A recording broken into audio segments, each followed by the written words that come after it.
Alors que l'économie mondiale peine à retrouver son souffle, l'Afrique de l'Est affiche une performance remarquable avec une croissance prévue de 5,8% en 2026, selon le rapport Situation et perspectives de l'économie mondiale de l'ONU. Cette sous-région dépasse toutes les autres zones africaines, s'imposant comme le hub privilégié pour les investissements directs étrangers IDE.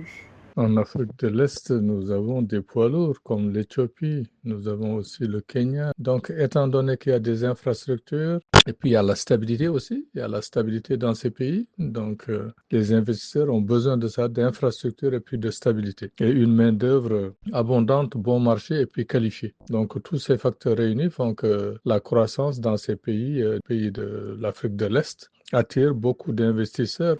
L'Éthiopie et le Kenya portent cette dynamique. Addis Abeba table sur une croissance de plus de 10% pour l'année fiscale 2025-2026 grâce à ses réformes structurelles et ses investissements massifs dans l'énergie et les infrastructures. De son côté, Nairobi enregistre une croissance stable de 5,8% portée par la diversification économique, la transformation digitale et l'essor des services.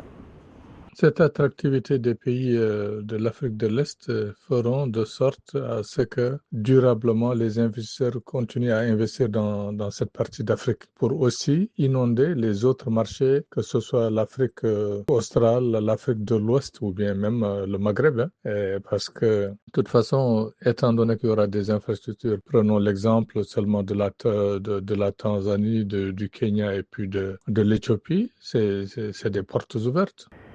Deux facteurs clés attirent les investisseurs en Afrique de l'Est, l'intégration régionale via la communauté d'Afrique de l'Est et les énergies renouvelables solaires, hydroélectricité et géothermie. Grâce à ces atouts, la région capte plus de 12 milliards de dollars d'IDE avec l'Éthiopie et le Kenya en tête, soutenus par des réformes économiques et des infrastructures modernes.